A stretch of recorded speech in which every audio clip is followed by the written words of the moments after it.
Hello à toutes, j'espère que vous allez bien. Aujourd'hui on se retrouve pour une nouvelle vidéo. J'avais envie de partager avec vous ces pièces que j'ai décidé de ne plus acheter afin de continuer à toujours améliorer mon style. C'est une démarche qui est venue en fait au fur et à mesure du temps, au fur et à mesure aussi que j'ai grandi tout simplement, ou vieilli si vous préférez.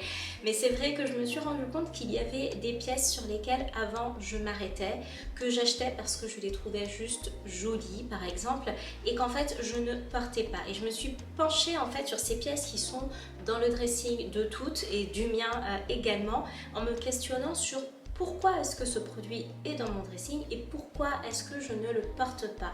Et en fait, après ce constat, j'ai décidé de vous faire cette vidéo et de vous proposer les 6 pièces que je n'achète plus ou que j'ai tout simplement arrêté d'acheter au fur et à mesure du temps. J'espère en tout cas que c'est une vidéo qui va vous plaire et n'hésitez surtout pas à soutenir mon travail en vous abonnant à ma chaîne. C'est parti pour ces 6 pièces. Pièce numéro 1 que j'ai arrêté d'acheter, ce sont les produits qui sont tendance, les pièces qui sont tendances. Les tendances partent et reviennent, mais c'est vrai que certaines tendances mettent énormément de temps à revenir, et c'est vrai que voilà, on peut garder des pièces très longtemps dans son dressing en se disant ça va revenir, mais là c'est un petit peu démodé donc je ne le porte pas.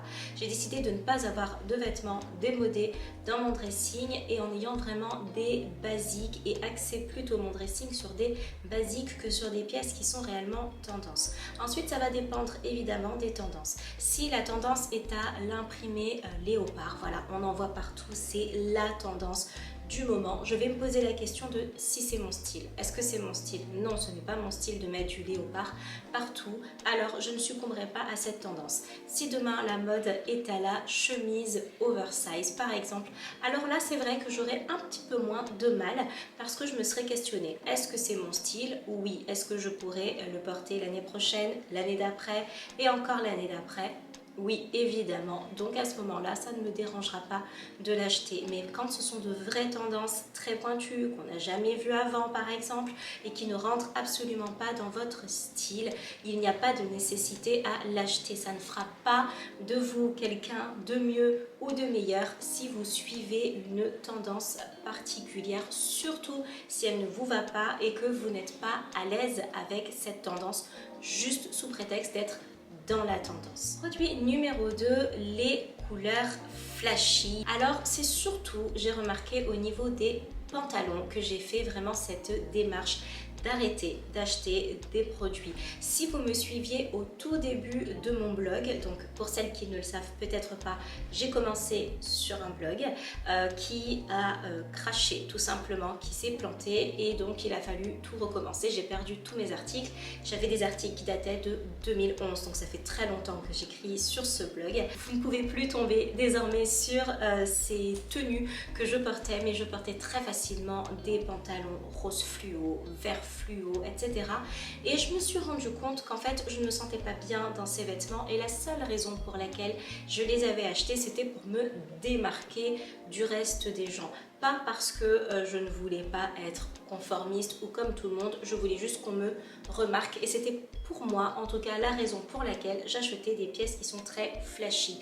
Ensuite, c'est vrai que plus on met de couleurs flashy, plus on va vous remarquer. On peut juste aimer mettre du flashy et être une personne très timide, mais en tout cas c'est vrai que l'œil va vraiment se tourner vers la personne qui est habillée en tenue très flashy, et ce n'est pas du tout ce que je souhaite, en tout cas pour moi, et depuis maintenant quelques années. Donc les couleurs qui sont très flashy, je trouve que c'est quelque chose qui me va un petit peu moins, qui va moins à mon style, qui va moins à ma personnalité, et surtout ce sont des couleurs qui sont quand même assez difficiles à assembler. Si dans votre dressing vous n'avez que des couleurs fluo, il va être compliqué de vous habiller. Vous avez forcément besoin de couleurs un petit peu plus claires pour réveiller votre fluo, ou de couleurs un petit peu plus foncées pour venir en fait éteindre un petit peu votre fluo. Après c'est évidemment à l'appréciation de chacune, chacun fait avec ses goûts, chacun fait avec son style. Si votre goût et votre style c'est le total total fluo, et bien tant mieux. Mais là en tout cas je parle vraiment de mon expérience d'achat, les couleurs très flashy, j'ai arrêté. Par contre ce qui peut être très sympathique, c'est d'avoir quelques petits accessoires un petit peu fluo pour venir réveiller une tenue, mais que ce ne soit pas en fait la pièce maîtresse en fait de votre tenue, soit au niveau du haut, soit au niveau du bas. J'ai arrêté d'acheter des produits soldés sous prétexte que c'était les soldes. Je ne sais pas si vous vous souvenez ou si, comme moi, il y a longtemps que vous n'avez pas fait les soldes. Je me souviens vraiment des soldes comme un moment d'excitation. Vraiment un moment où c'est les soldes, je vais faire des affaires. Et en fait c'est marrant parce qu'on avait la réflexion avec l'amoureux juste hier. On était chez Zara Home et un monsieur voulait à tout prix nous vendre un plaid. Il nous a dit, regardez, il est passé de 130 € à 59 €, vous faites une super économie, achetez le plaid. Alors en fait non, je ne vais pas faire d'économie. Parce qu'en fait, ces 59 €, je vais les sortir de mon compte en banque. Donc en fait, vous ne faites pas d'économie à acheter pendant les soldes, d'autant plus quand ce sont des achats qui sont faits sous la pulsion. Et par conséquent, vous ne faites pas d'économie, vous dépensez quand même de l'argent. Si je vois, waouh, ce t-shirt, il est super beau, je l'aime beaucoup, c'est totalement mon style, je vais l'acheter, vous ne faites toujours pas d'économie, même s'il est passé de 1 000 € à 300 €. Je ne sais pas quel est ce t-shirt, mais il coûte bien cher. Mais ce n'est toujours pas une économie. Quand bien même il est passé de 20 € à 10 €, ce n'est toujours pas une économie, c'est de l'argent que vous sortez. En revanche, si vous avez repéré un pantalon depuis très longtemps et vous attendiez les soldes pour aller l'acheter, alors là ça devient une économie, mais la démarche est complètement différente. Je parle vraiment d'un achat compulsif. Je vais continuer avec les bijoux fantasy, les bijoux purement fantasy. J'ai décidé tout simplement d'arrêter d'acheter des bijoux fantasy pour la simple et bonne raison que lorsque je les mets dans ma boîte à bijoux, que je les laisse 1 mois, 2 mois, 3 mois sans forcément les utiliser, d'autant plus que les bijoux fantaisie, j'ai plutôt tendance à les acheter et à les porter plutôt pour l'été, et bien je me rends compte que d'un été à l'autre ou d'un été au printemps à l'autre, ce sont des produits qui ont déjà commencé à déteindre et qui sont tout simplement immettables. Alors j'ai une préférence pour les bijoux en or, en argent, en or blanc, tout ce que vous voulez, ou alors pour ces bijoux par exemple en pâte fimo, pour avoir vraiment un bijou un petit peu différenciant de ce que l'on porte d'habitude. Mais c'est vrai que j'ai décidé de plutôt me pencher sur des bijoux dans un métal précieux pour la simple et bonne raison que je peux les garder vraiment très longtemps. Je vais prendre cette bague par exemple en exemple, cette bague-ci. C'est une bague en fait que portait ma maman, que j'ai toujours vue au doigt de ma maman depuis que je suis toute petite. Et lorsque je l'ai revue cet été et que j'ai regardé dans sa boîte à bijoux, on était en train de trier les bijoux, je lui ai dit ah c'est vrai, je me souviens de cette bague, tu la portais tout le temps quand j'étais petite. Elle me dit ben oui, mais avec la vieillesse, elle ne me rentre plus au niveau du doigt, et à moi en fait elle me rentre uniquement à ce doigt-là, donc c'est ici que je la porte. Et en fait ça me fait plaisir d'avoir un lien en fait avec ma maman qui soit toujours sur moi par exemple. Et c'est vrai que il y a en fait cette transmission qui est possible si vous achetez des bijoux qui sont en or, et je pense que cette bague doit avoir peut-être 20 ans, quelque chose comme ça. Et c'est vrai que c'est vraiment un cadeau que l'on peut faire aussi à ses enfants.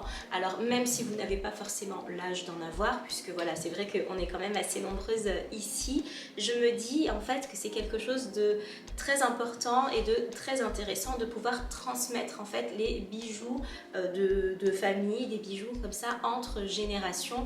Évidemment, il s'agit de bijoux qui sont quand même assez sobres, assez simples. C'est vrai que la mode d'il y a 30 ans en termes de bijoux n'est pas la même qu'aujourd'hui, mais si vous êtes vraiment sur des bijoux qui sont assez minimalistes, vous allez pouvoir tout simplement transmettre vos bijoux à vos enfants. Et moi c'est quelque chose que j'ai eu envie de faire lorsque j'ai reçu cette dernière bague-ci. Je vais continuer avec les vêtements qui ont de mauvais détails. Le plus important dans votre look, et ce peu importe le budget que vous avez pour acheter, ce n'est pas parce que vous achetez votre blazer extrêmement cher qu'il sera forcément beau et qu'il sera forcément chic. Vous pouvez avoir un budget très serré, mais avoir envie d'acheter du pas cher qui soit dans de beaux détails, tout comme vous pouvez acheter du très cher avec de très vilains détails, ou du très cher avec du très beau détail. Évidemment, toutes les combinaisons fonctionnent. Mais pour moi, le détail, c'est vraiment ce qui va faire d'une tenue une tenue réussie, au même titre que les beaux bijoux sur une tenue. Je vais prendre ce blazer par exemple que j'ai acheté il y a très peu de temps chez Scalpers, qui est une marque espagnole, donc lors de notre voyage à Séville. Et alors je ne sais pas si vous le verrez de près, sinon je vous incorporerai des visuels. Le détail, regardez le détail sur le tissu, c'est magnifique. Ce qui est beau dans ce blazer, ce n'est pas forcément le retombé, étant donné qu'on est quand même sur un blazer malheureusement en polyester, mais je suis littéralement tombée amoureuse des détails, et notamment du détail au niveau du dos, puisque nous avons un double boutonnage au niveau du dos, et nous avons également au niveau du dos deux très jolies coutures. Et ça va être vraiment la différence entre un blazer qui va avoir de beaux détails et un blazer absolument simple que vous avez acheté dans une boutique et qui du coup aura un très mauvais retombé parce que de très mauvaises coutures. Regardez toujours que vos pièces aient le petit détail qui fera toute la différence. Là, on est sur un motif imprimé qui ne se voit pas si vous me regardez de loin, et lorsque je m'approche, hop, vous verrez les très beaux détails sur le blazer, le double boutonnage finalement dans le dos également, c'est magnifique. Regardez bien les coutures, notamment sur les chaussures, la couture apparente sur une paire de chaussures lorsqu'on voit le fil, parce que la chaussure a été cousue et non collée, c'est important. Si la chaussure est collée, très souvent vous avez la colle qui va dépasser de la chaussure. Ça aussi, c'est un détail qu'il faut vraiment prendre en compte. Donc n'hésitez pas avant d'acheter une pièce à l'inspecter, à vérifier que les détails soient beaux, que le haut soit coupé droit et pas légèrement en biais, etc. Enfin, et plus globalement et plus largement, j'ai décidé d'arrêter d'acheter des tops ou des produits en stretch de très mauvaise qualité. Le stretch notamment parce que lorsque vous transpirez, qu'est-ce que ça sent mauvais. C'est incroyable. Les mauvaises qualités donnent une odeur décuplée corporelle et c'est désagréable pour l'entourage en règle générale. Alors, c'est naturel de transpirer et j'en suis totalement d'accord, et je ne vous dis pas qu'il ne faut plus transpirer, ce n'est pas du tout ce que je dis. Je dis juste qu'il y a des matières qui vont faire en sorte que ça va s'atténuer, ou en tout cas que ça ne va pas empirer, comme le coton, le lin par exemple. Tout ce qui est matière vraiment stretch, très synthétique, qui va être très collé à votre corps et qui ne laissera aucune chance à la transpiration et qui en plus va faire amplifier les odeurs, ce sont vraiment des matières que j'ai décidé de supprimer. Et bien voilà, cette vidéo est désormais terminée. J'espère qu'elle vous a plu et que vous avez passé un très bon moment en ma compagnie. Si vous avez aussi, vous, d'autres types de produits que vous avez décidé de ne plus acheter, et bien n'hésitez pas à nous le dire en commentaire. Comme ça, on va pouvoir tout rallonger notre petite liste et améliorer notre style ensemble. S'il vous reste un petit peu de temps, n'hésitez pas à regarder l'une de mes dernières vidéos et à vous abonner en cliquant sur ma petite tête juste là. Ça me fera extrêmement plaisir. Je vous embrasse très fort et je vous dis à très bientôt. Bye!